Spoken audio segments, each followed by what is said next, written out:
Main গেটটা খুলে ভিতরে অবস্থানটা আমরা দেখছি যে কী অবস্থায় আছে, প্রচণ্ড ধোঁয়া ভিতরে আছে এবং এই মুহূর্তে কার্যক্রম আমাদের চলমান এবং দীর্ঘ সময় লাগবে। এই যে কেমিক্যালটা আছে অপারেশন করতে সময় লাগবে আমাদের বুয়েট থেকে এবং পরিচালক অপারেশন মেইনটেন্যান্স স্যারের নেতৃত্বে একটা টিম আসবে 3টার পরে। তারা দেখে একটা সিদ্ধান্ত নেবে আমরা কি করা যায়। এটা হলো বর্তমানে আমাদের সিদ্ধান্ত, আমাদের কার্যক্রম চলমান আছে। এই অগ্নিকাণ্ডের ঘটনায় এখন পর্যন্ত কতজন নিখোঁজ, আপনারা কি কোনো তালিকা করেছেন কিনা? এখানে কোনো হেল্প ডেস্ক নাই, আপনাদের স্বজনরা আসতেছে, এখানে ভোগান্তিতে পড়তেছে। গতকাল থেকে একাধিক হাসপাতালে ঘুরছে, কোনো স্বজন তাদের এখানে যে সাহায্য পাবে প্রশাসন থেকে কোনো সহযোগিতা পাচ্ছে না। আমরা ফায়ার সার্ভিস, সিভিল ডিফেন্স আমাদের অগ্নি নির্বাপনের কাজে আমরা কার্যক্রম চলমান অবস্থায় আছে। আমরা সেটা নিয়েই আমরা কাজ করতেছি।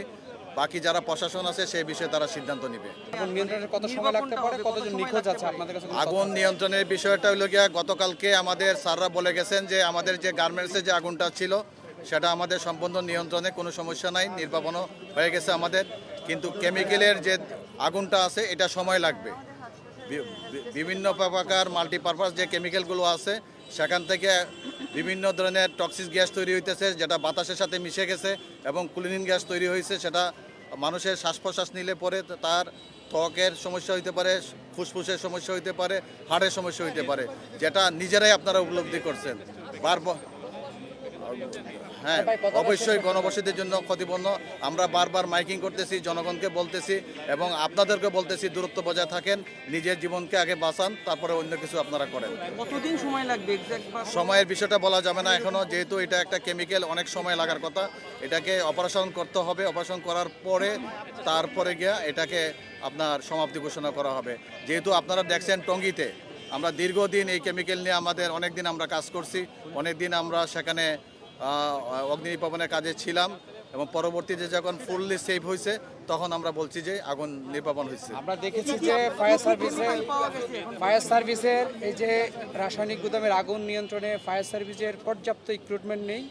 আন্তর্জাতিক মানে যে ধরনের ইকুইপমেন্ট থাকার কথা, ফায়ার সেফটি নিয়ে যেভাবে কাজ করার কথা, সেটা ইকুইপমেন্ট না থাকার কারণেই দেরি হচ্ছে এবং ফায়ার সার্ভিসের কর্মীরা আমরা দেখছি নিহতও হচ্ছে, আহতও হচ্ছে। বিষয়টা কি তাই? ধন্যবাদ, চমৎকার প্রশ্ন আপনার কাছে পাচ্ছি। ফায়ার সার্ভিসের হাসপাতাল টিমের ইকুইপমেন্ট আপনারা সকালবেলায় দেখছেন। কেমিক্যালের বিষয়টা কিন্তু খুবই বিপজ্জনক, খুবই ডিফিকাল্ট। যে স্টোরেজ যে নীতিমালা আছে সেই নীতিমালায় অনুযায়ী যদি আপনারা সেখানে গুদামজাত না করেন তাহলে বিভিন্ন কেমিক্যাল একসাথে হয়ে বড় ধরনের একটা বিস্ফোরণ হতে পারে, বড় ধরনের বিক্রিয়া হতে পারে, যার কারণে কেমিক্যালে অগ্নি নির্বাপনের ক্ষেত্রে আপনার সময় লাগবেই। এটা স্বাভাবিক বিষয়। অবৈধ রাসায়নিক গুদাম কারখানার বিরুদ্ধে আপনারা কোনো চিঠি দিয়েছেন বা তাদেরকে কোনো ধরনের? এটার কার্যক্রম আমাদের চলমান, আমরা প্রতিনিয়ত আমরা পরিদর্শন করে যাচ্ছি। পরবর্তীতে আমরা স্যাররা আসবেন, সেটা ব্রিফিং দিবেন। মেইন গেট খুলেছেন? ভিতরে অবস্থা? হ্যাঁ, মেইন গেটকে আমরা খুলেছি, মেইন গেট খুলেছি। ভিতরে অবস্থা একটু বলবেন? ভিতরে অবস্থা প্রচণ্ড ধরনের আপনার দোয়া আছে, সাদা দোয়া আছে, যেখানে ভিতরে ঢোকা যাচ্ছে না, এখনো ঢোকা যাচ্ছে না, এখনো আমাদের অপারেশন কাজের জন্য এখনো নিরাপদ না, ঝুঁকিপূর্ণ। যেহেতু কেমিক্যাল গুদামটা তালাবদ্ধ অবস্থায় ছিল, যখন এই আগুন লাগছিল তখন তালাবস্থায় ছিল। আমাদের চিন্তা ভাবনা আছে হয়তো কেউ নাই, তারপরও আমরা পুরোপুরি অগ্নি নির্বাপন করার পর বলতে পারবো এটার ভিতরে কোনো লোক ছিল কিনা।